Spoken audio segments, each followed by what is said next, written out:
retour dans cette émission de l'autre journal numéro 100. Nous sommes avec nos invités, deux invités, Jérôme Sossou et Rodrigue Aego. Nous allons maintenant parler de la transhumance. Parce qu'il y a quelques jours, une femme avait été violée, puis tuée. À l'origine de ce meurtre, un Peul. Donc, ce qui a provoqué des conflits entre la communauté autochtone et les Peuls. On a dénombré des dégâts, des déplacés, des cases brûlées. Rodrigue, cette question de transhumance au Togo, on a tenté de la régler, mais le problème persiste toujours. Vous comprenez pourquoi? Bon, au fait, dans un premier temps, il faut préciser que le phénomène de transhumance est courant en Afrique. Oui. En Afrique, aujourd'hui, chez les Occidentaux, l'élevage ne se fait pas en plein air. Ça ne se fait pas en plein air. Ils ont quand même des quantités de bétail données, mais ce n'est pas en plein air. Hein. Ils ont pris des dispositions. Vous entendez parler, par exemple, des fermes, où ce sont dans des enclos. On va plutôt chercher à manger. On amène pour les animaux. D'accord? Mais en Afrique, comme on sait toujours le faire, on continue de faire la culture de la transhumance. Bon, jusque-là, ce n'est pas mauvais. Mais on ne doit pas aussi perdre de vue le fait que la transhumance constitue une autre porte d'entrée des terroristes dans des pays.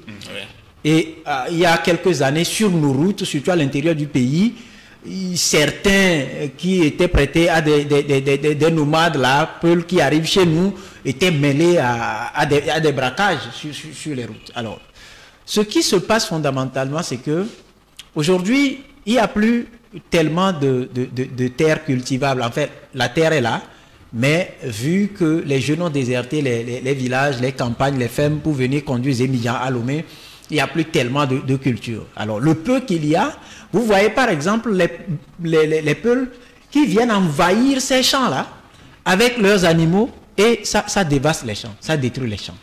Alors, qu'est-ce qui se passe? Ils vont nous dire qu'ils tracent des itinéraires, etc., etc. Alors, ils tracent les itinéraires, mais ce sont des animaux. Des animaux, tu ne peux pas, par exemple, dire à un animal, tu vois là-bas, là, c'est le champ du voisin, ne va pas brouter là-bas. Tu ne peux pas dire ça à un animal. Et donc, ça crée des difficultés entre les paysans et les Peuls.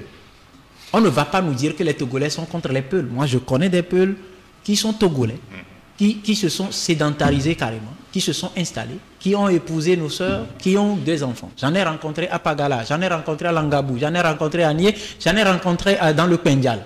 Ils sont un peu partout. D'accord?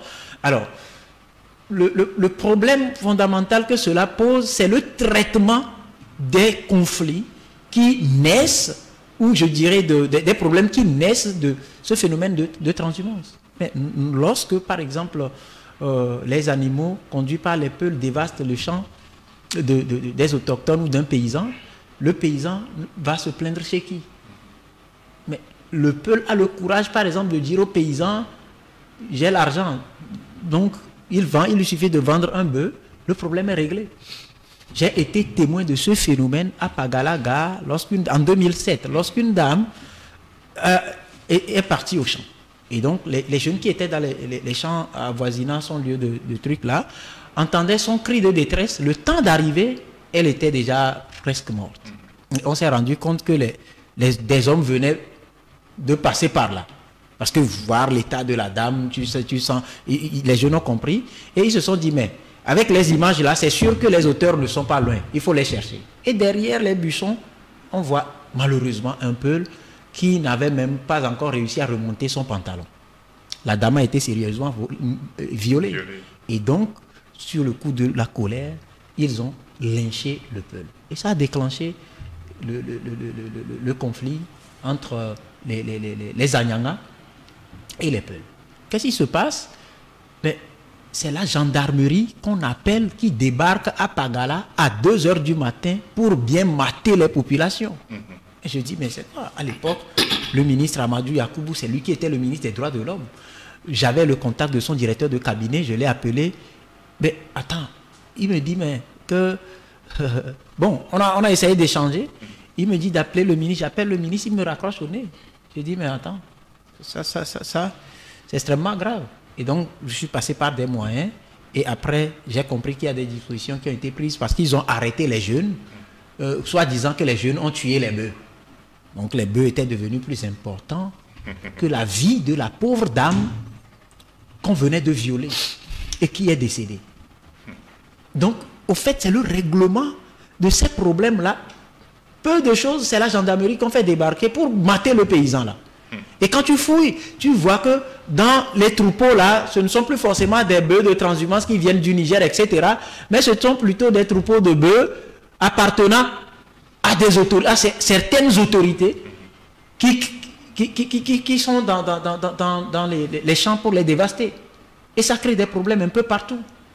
J'ai cité des localités tout à l'heure, vous allez là-bas, c'est fréquent. Et récemment, à Nangbeto, il y a eu ce problème. À Akpare, je suis allé, et vous comprenez que c'est chiant. Les paysans ne peuvent pas, parce que ce sont des gens qui vivent de ce travail-là, des travaux champêtres. C'est leur champ qui les nourrit. C'est avec ça qu'ils payent l'écolage de leurs enfants. C'est avec ça qu'ils subviennent à leurs besoins. C'est avec ça qu'ils achètent Mafoumé et autres parents au bord de la route pour se soigner. À défaut d'aller, par exemple, se faire soigner convenablement dans un centre de santé bien équipé, digne de ce nom. On attend, entre parenthèses, l'hôpital Saint-Péregrin qui va sortir très bientôt pour nous guérir de tous les maux dont nous souffrons sur le plan sanitaire. Alors, donc ça crée, ça frustre. Et ça amène maintenant, vu qu'il n'y a pas de répondant, ça amène les paysans à prendre leurs responsabilités. Et je t'assure, les images ne sont pas bonnes à voir quand ça commence comme ça. On décapite carrément les gens. On fait usage de machettes et de trucs là. Les peuls en prennent. Il y en a souvent qui menacent les gens avec des armes. Et donc, c'est un problème crucial. S'il faut régler ce problème, je crois qu'on ne peut plus demander aux propriétaires de ces bœufs-là de régler le problème parce qu'ils vont protéger leurs bœufs. Il faudra que ceux qui attachent du prix à la vie des Togolais soient appelés à régler ce problème. Comme ça, on aura les propriétaires des bœufs à côté, les paysans à côté qui sont des victimes et on va essayer de trouver un moyen pour régler le problème. C'est très important. Merci beaucoup, Rodrigue.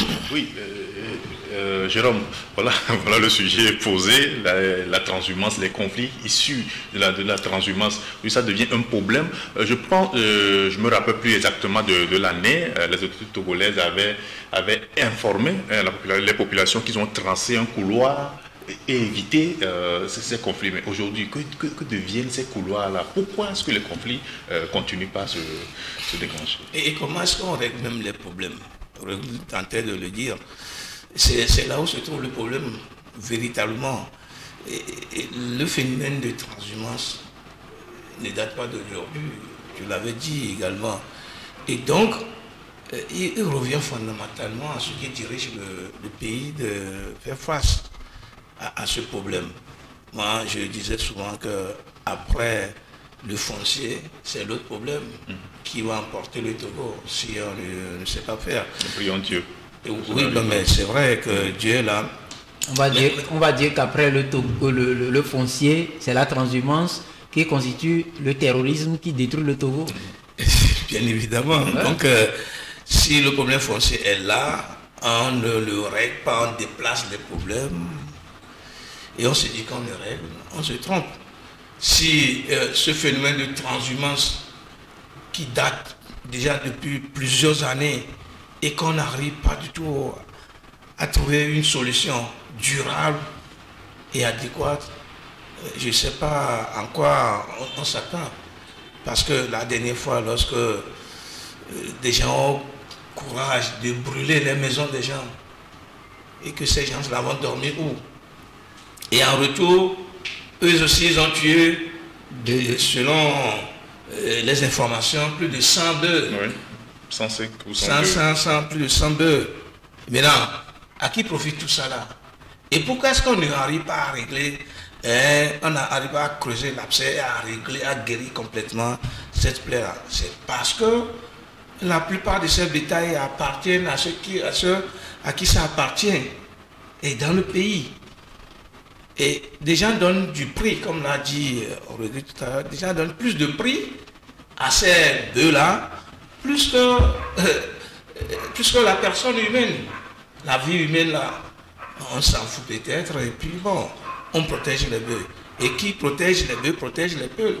Et les peuls là qui font du n'importe quoi, même en ville, en pleine ville, vous arrivez à Vipozo, vous arrivez à Divigo, en pleine ville, c'est en pleine agglomération que les bœufs là circulent. Je ne vous mens pas. Vous arrivez à Divigo et le phénomène est encore là ce jour. Et personne ne dit rien. Un jour, moi, je sortais de la maison et que j'ai vu des bœufs se promener dans l'agglomération, alors qu'il y a des enfants de 2, 3 ans, que bon, eux, lorsqu'ils ont vu la bétail là, le bétail, ils étaient, enfin, comme ils ne comprenaient rien, ils étaient contents, et c'est joli pour eux à voir. Alors que les bœufs là peuvent les écraser. Et puis, les bœufs là, lorsqu'on leur avait dit de faire partir les bœufs, mais il fallait voir ce qu'ils disaient, il fallait aller entendre ce qu'ils disaient, il fallait voir ce qu'ils faisaient. C'était obligé de sortir de moi-même pour que ces gars-là ne partent de... Il y avait des maisons. Je dirais que si on ne faisait même pas attention, les bœufs là peuvent rentrer dans les maisons.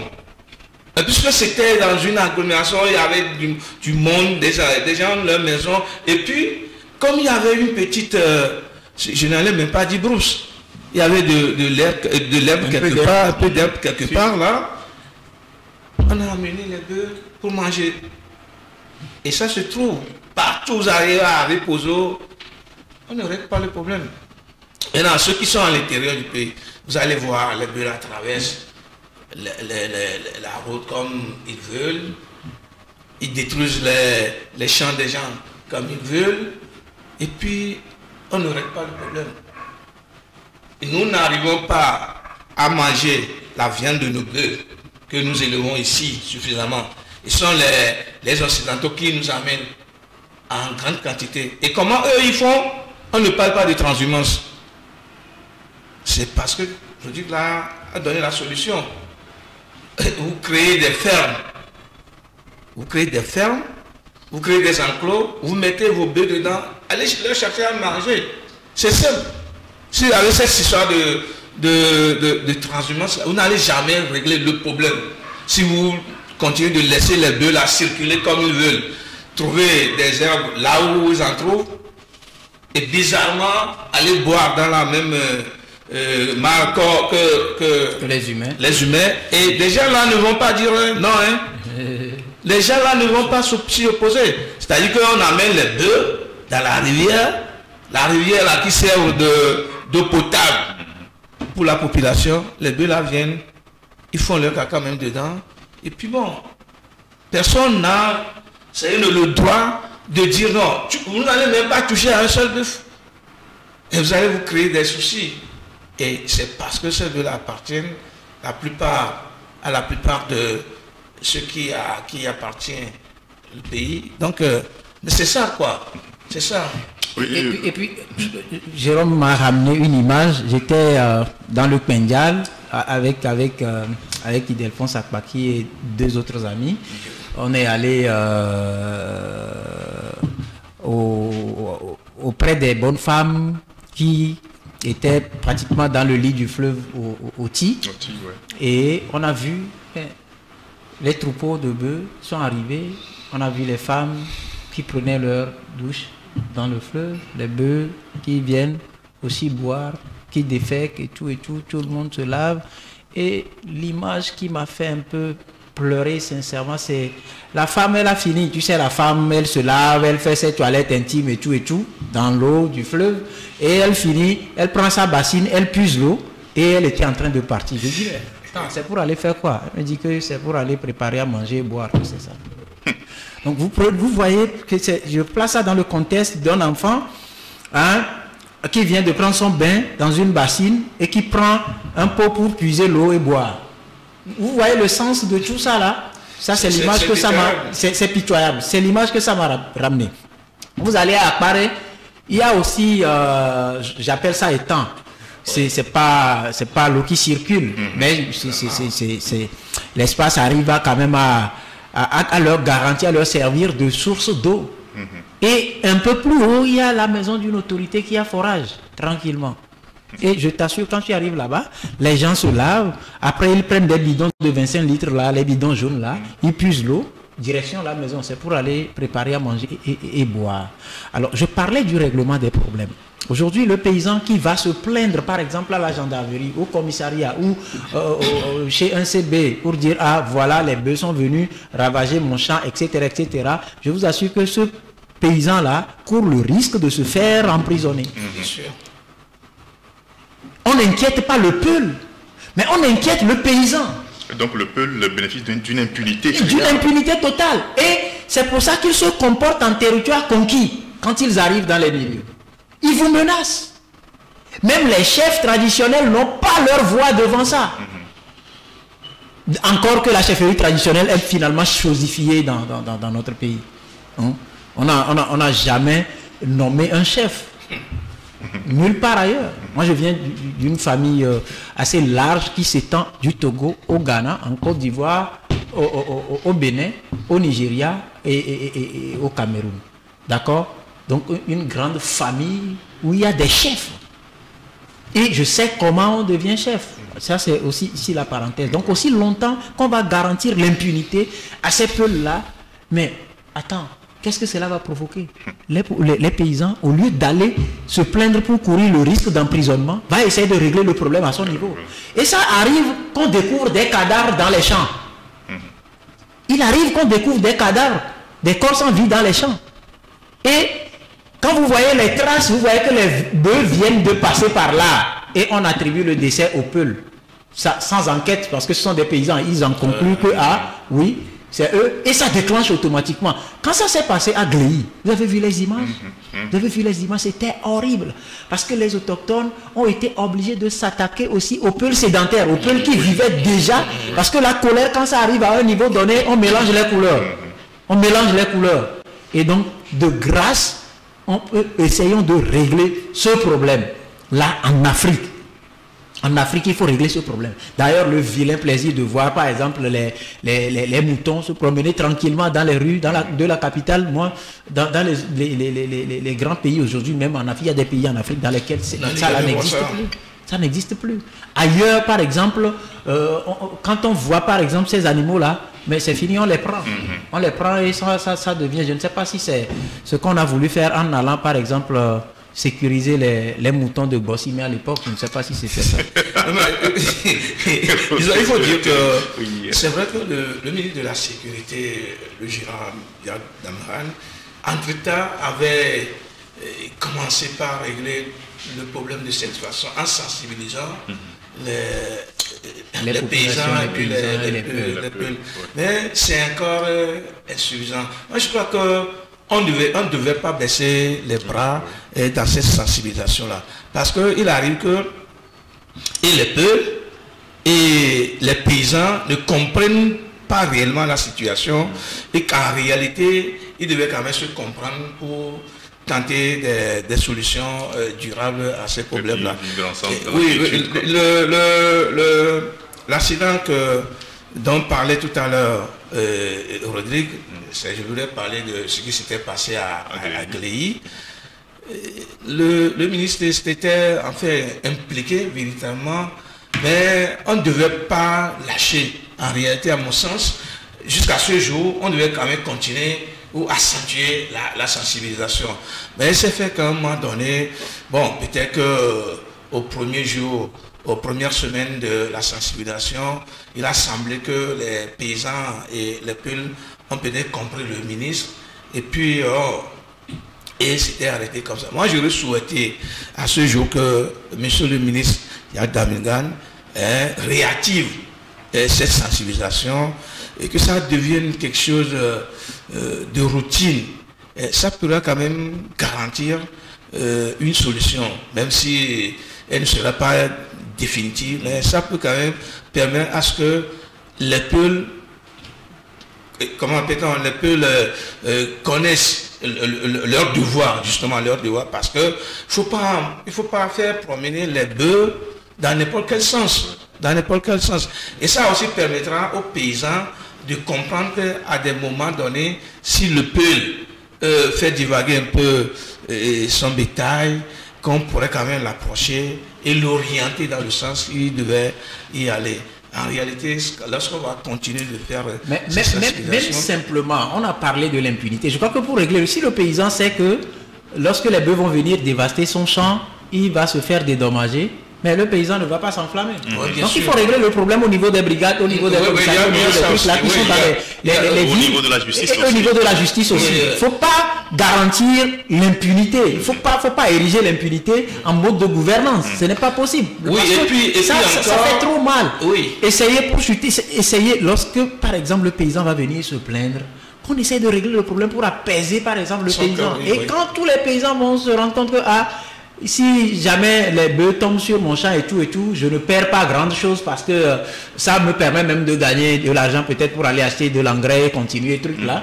Et puis si les bœufs là aussi payent 2-3 fois, je crois qu'ils vont savoir maintenant encadrer. Voilà. Ce sont des animaux, je l'ai dit. On ne peut pas totalement les encadrer, mais ils peuvent revoir un tout petit peu leur comportement. Mais il ne faut pas seulement garantir l'impunité pour les peuples. Il faut non plus aussi garantir, il faut pas aussi garantir l'impunité pour les agents qui viennent tabasser les paysans là. Oui. Sans véritablement savoir que le paysan a raison ou pas. On vient parce qu'on les a appelés. Non, mais justement, il faut aussi mettre fin à cela. Il faudrait que le ministre donne des consignes dans ce sens-là. Et lorsque le paysan forcément, il doit toujours en avoir. Ou lorsque le paysan va aller se plaindre au niveau d'une gendarmerie, que le CB prenne la mesure de la chose et véritablement comprendre la situation et savoir la régler d'une manière ou d'une autre. Je crois que ça aussi pourrait quand même aider le ministre dans sa fonction ou dans sa volonté d'aller à la sensibilisation pour régler le problème. Maintenant, si on laisse les agents de la gendarmerie ou les polices de la police viennent tabasser des gens, les paysans, parce que les bœufs ont détruit comment appelle-t-on leur champ, leurs produits, et puis ce sont eux qui vont encore être victimes doublement. Ça fait quand même mal. Merci. Sans oublier de pointer du doigt la corruption dans ce secteur-là. Parce que des fois aussi, ce n'est pas le CB. Il y a un agent, il mobilise 2 ou 3 de ses collègues et puis ils vont faire sans que le CB ne soit au courant. Parce qu'entre-temps, la corruption est passée par là. Je vous dis ouvertement, les peuples ont le courage de dire il suffit de vendre un bœuf, le problème est réglé. Ça veut dire qu'on leur a garanti qu'avec l'argent là, ils règlent leurs problèmes. Donc, au lieu de s'en servir pour corrompre, on n'a qu'à les amener à payer ce qu'ils ont détruit aux paysans. Je crois que le problème va être en partie réglé. Encore que, comme je l'ai dit, qu'on essaye de réfléchir à comment arriver à éviter ce phénomène de transhumance. Les fermes existent et tout ça là, qu'on fasse des enclos.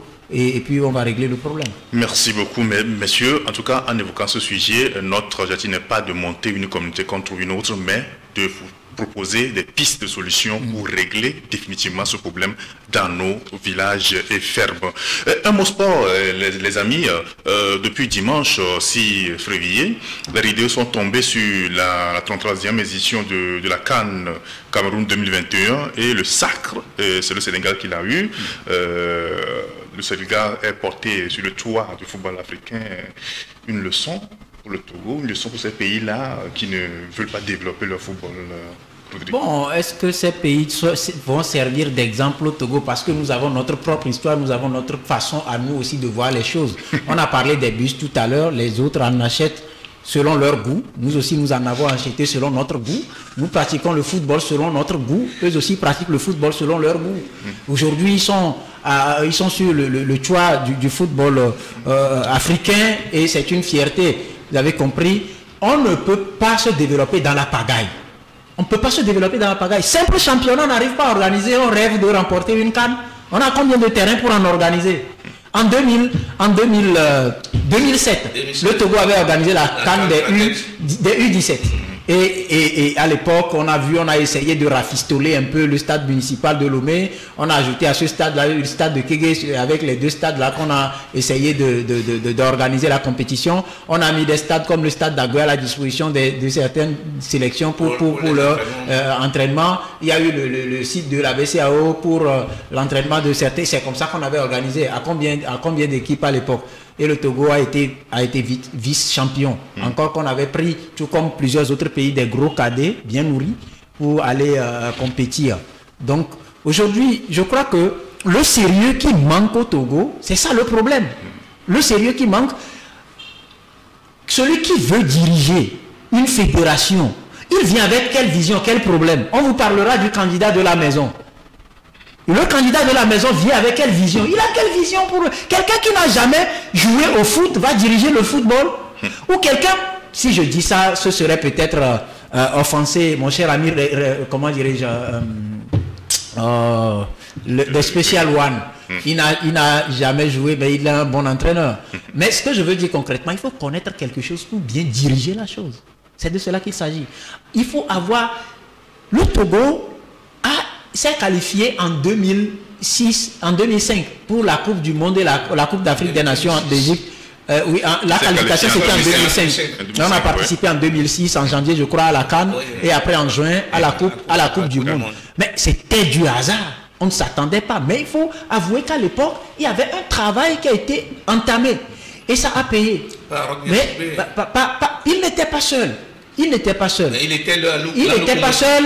Il était à la tête, mais il avait d'autres gens tapis dans l'ombre à l'époque. Je me souviens, il y avait des gens comme Gabriel Amé, il y avait des gens comme Amnesty Tata qui étaient ses amis. Et il y a eu un travail. Maintenant, qu'est-ce qui s'est passé? Il y a le verbe manger qui a été mal conjugué. Et arrivé à la Coupe du Monde, les joueurs se sont rendus compte que non, quand on se qualifie pour la Coupe du Monde, c'est la manne qui tombe du ciel. 4 milliards au moins.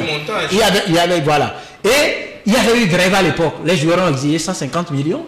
Après, il y a eu des bruits, des négociations de couloir jusqu'à 80 millions. Les autorités togolaises ne voulaient pas donner. Il a fallu que la FIFA intervienne pour négocier et s'accorder sur 50 millions. C'est à partir de l'instant là, les gens ont compris que là-bas, là, c'est la cabane d'Ali Baba. Il faut y aller pour manger. Les gens mangent tranquillement. Le football ne se développe pas, mais les gens mangent tranquillement. Les gens mangent tranquillement. Le Ghana, après quelques années, les mêmes joueurs qui ont permis au Ghana de venir ici participer à la Coupe d'Afrique des Nations U17, les mêmes joueurs qui ont représenté l'Égypte ici sont devenus champions d'Afrique. Et le Ghana, les mêmes joueurs là sont devenus champions du monde des U20. Et nous là, notre trophée c'est l'attaque de Cabinda. Notre trophée c'est l'attaque de Cabinda. On a tué 2, on a blessé quelques autres. Et oui, bon. Et à l'époque, qu'est-ce qui s'est passé? Les milliards qu'on a mobilisés là, le Togo n'a même pas joué 3 matchs, 4 matchs. Mais les milliards là, quel déficit? Les milliards ont disparu. C'est ce que je dis. Ah non, quand tu dis déficit, c'est comme si on a... Non, puisqu'ils avaient fait le compte par après. Oui. Et le compte était déficitaire. Oui, parce que bon, il y a eu... Je me rappelle encore le jour là, à la CCIT, où on disait que ils avaient du déficit. Alors qu'ils mobilisaient plus de 2 milliards. Donc, leçon pour on n'avait pas joué. C'est l'année où les effectifs ont mangé de la banane à 20 millions. À 20 millions. On avait payé de l'aspirine à 500 millions, oui. Je me rappelle, c'est pour permettre... Aujourd'hui, par exemple, des pays comme le Ghana, je sais que avec ce qui s'est passé à cette CAN-là, ils vont encore aller en réfléchir à ce qu'il faut faire pour que ce qu'il y a eu comme résultat là ne soit plus le résultat en 2023, parce qu'il y a une CAN qui va se jouer en Côte d'Ivoire. Vous avez vu, les pays qui sont sérieux arrivent à monter sur les toits. Il y a des pays qui se sont bien comportés. La Gambie, à l'époque, on ne pouvait pas comparer la Gambie au Togo. Les Comores nous ont battus, ils sont allés, on a vu ce que les Comores... Mais je dis, le Cameroun a eu la chance d'être pays organisateur avec, par exemple, des prises de décision alambiquées là, qui ont permis, par exemple, de dégager, de se séparer des Comores. Sinon, le Cameroun ne serait pas arrivé en demi-finale. Ça, c'est clair, parce que aller juste à prendre une décision nuitamment, qui fait positionner un joueur dans les buts et on démarre le match, quelques minutes après, c'est carton rouge qu'on donne. Vous voyez donc, c'est un peu ça. Le Sénégal est sur les toits parce que le Sénégal est sérieux à sa façon. Nous sommes aussi sérieux à notre façon. Nous allons continuer par participer. Cette année, Dieu nous a fait grâce. On n'est pas parti pour dilapider nos milliards. On remercie Dieu. Maintenant, pour 2023, je ne sais pas ce que ça va donner. Mais nous sommes, comme je l'ai dit, nous sommes au Togo et tout est possible. L'essentiel, c'est de participer. On va continuer la participation. Merci beaucoup, Rodrigue. Oui. Moi, je me dis ouvertement, si le président actuel de la Fédération togolaise de football a de l'ambition, et s'il connaît véritablement à la matière, si oui, il ne pourra pas nous organiser ce qu'on est en train de voir comme championnat. Vous prenez l'équipe de l'Égypte, la grande partie des joueurs sont locaux. Le gardien, comment il s'appelle, Gabaski. Il joue dans la Ligue. Là-bas en Égypte. Club le plus huppé dans le pays. Et vous avez vu sa prestation à la CAN. Il avait réussi à bloquer 8 pénaltys. C'est beaucoup. Ouais, bien sûr. C'est parce que là-bas, il y a de véritables championnats qui s'organisent. Et ici, on nous organise, je ne sais pas si c'est un gala, un festival, on l'appelle championnat pour une saison. Et si vous prenez les deux parties, c'est-à-dire le nord et le sud, vous prenez le nord par exemple, il y a une équipe qui fait la pluie, le beau temps, qui fait le veto sur les autres équipes. C'est vrai qu'au niveau du sud, ça se joue un peu avec rigueur. Mais malheureusement, il faudrait que 2 équipes sortent pour le continent, les compétitions continentales. Et vous voyez le nombre de buts qu'on nous ramène au pays. Et quand on ne veut pas se mettre au sérieux, le sérieux ne vient jamais. Jamais le sérieux ne viendra. On ne veut pas appeler ce qu'on est en train de faire là championnat. Et on va dire qu'il n'y a pas d'argent. C'est ça le slogan actuel. Des gens n'ont pas d'argent pour organiser quelque chose dans l'intérêt du pays, mais des gens trouvent toujours de l'argent pour finir leur chantier. Des gens trouvent toujours de l'argent pour s'acheter de belles voitures, des voitures les plus luxueuses, les voitures sorties nouvellement de l'usine. Des usines. Mais c'est bizarre. Et c'est bizarre. Et à la fédération là-bas, c'est les mêmes personnes qui bénéficient des mêmes choses. Il y en a qui sont là, qui ne bénéficient de rien. Et malheureusement, c'est eux qui devaient faire le travail à la base. Aujourd'hui, les sports de masse, comme on le voyait dans le temps, les compétitions interscolaires, tout ça là, qui donnait de la force à l'équipe nationale. C'est revenu. Mais comment? C'est revenu comment? On a fait le lancement, je crois. Oui, mais c'est revenu comment? Mais j'ai vu la semaine passée, beaucoup d'écoles jouaient match entre... Pour donner quoi? Véritablement. Est-ce que ça peut avoir la qualité de ce qu'on voyait par le passé? Non, je ne le crois pas. C'est-à-dire que, je ne sais pas, le Togo est confortable, très confortable dans ses événements, c'est-à-dire au niveau du sport. Je me dis que si ce n'est pas bon, je ne sais pas dans quel domaine le Togo s'excelle bien. Je ne vois pas le domaine. Et vous avez vu, lorsque le Sénégal avait rapporté la coupe, vous avez vu Macky Sall et ses opposants.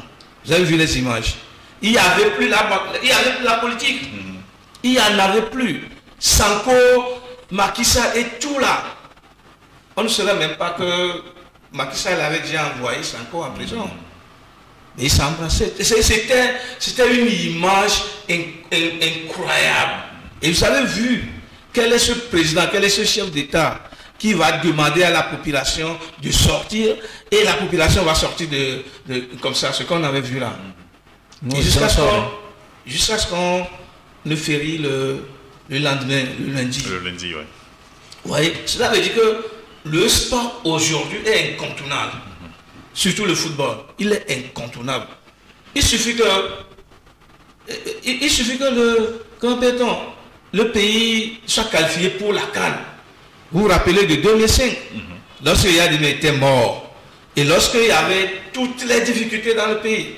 Et au moment où ses amis sont revenus avec la qualification, vous avez vu, les gens ont oublié tant soit peu, comment appelle-t-on, la politique, les gaz lacrymogènes, les balles, des calages, etc. C'était vraiment... Et la dernière fois, le Mali, avec les difficultés que les Maliens ont eues, si le Mali n'est pas allé jusqu'à ce niveau, mais ça va créer beaucoup de choses.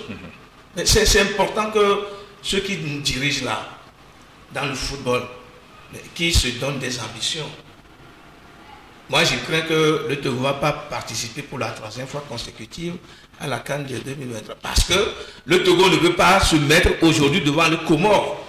Le Togo ne peut plus se mettre devant la Gambie et comment appelle-t-on, le Malawi, et bien tous ces petits pays dont on parlait et qui avaient donné, qui avaient vraiment motivé le monde entier lors de cette CAN.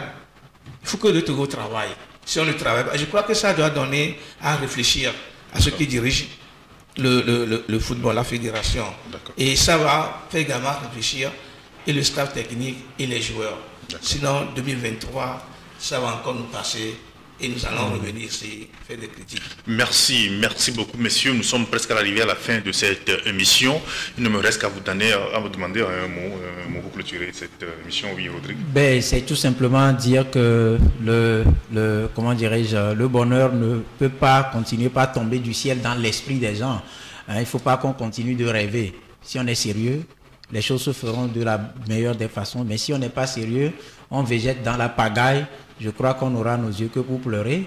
Et de grâce, comme je l'ai dit, ceux qui font les choix de nous d'acheter des choses soi-disant pour le peuple, n'ont qu'à aussi essayer d'avoir l'état d'âme du peuple, voir si le peuple est d'accord d'applaudir, par exemple, les épaves, les carrosseries et tout ça là qu'on nous emmène. Donc plus rien pour le peuple sans le peuple. Essayons de connaître le peuple et de savoir que le peuple a du goût. Donc on a aussi besoin d'évoluer, évoluons. Merci beaucoup, Rodrigue. Oui, Jérôme. Oui, on donne l'impression que 10 secondes. Qu'on ne dirige pas des gens et que tout ce que des gens réclament ne les concerne pas. Sinon, depuis que les Togolais crient à la faim, à la vie chère, je pense que depuis là jusqu'à maintenant, et le Premier ministre et le chef de l'État pouvaient quand même faire des pas pour soulager la population. Et tout se fait comme si tout ce que vous dites dans le pays, là, ça ne nous concerne pas. Le chien à bord, la caravane passe et nous avançons. C'est pour ça que nous ramène ce projet de sommet-là, de grâce, qui utilise cet argent-là. Je l'avais dit, ma voix ne comptera pas, mais qu'il utilise cet argent-là dans l'intérêt, dans d'autres choses qui pourraient quand même permettre aux Togolais de se sentir beaucoup plus à l'aise. Merci beaucoup. Point final à cette émission. Je rappelle que nous étions avec Rodrigue Aego. Il est le rédacteur en chef de Gazette du Togo. Rodrigue, merci d'être passé. Merci. Et Jérôme Sossou, directeur de publication du journal de Triangle des Enjeux. Merci Jérôme. Oui, merci aussi d'avoir pensé à moi et de faire en sorte que je partage le plateau avec mon jeune frère que je n'ai plus vu il y a un peu longtemps. Merci également aux techniciens, le chef technicien Makazangba et Henri Bassapo et à tous les autres stagiaires. Merci à vous. À la prochaine.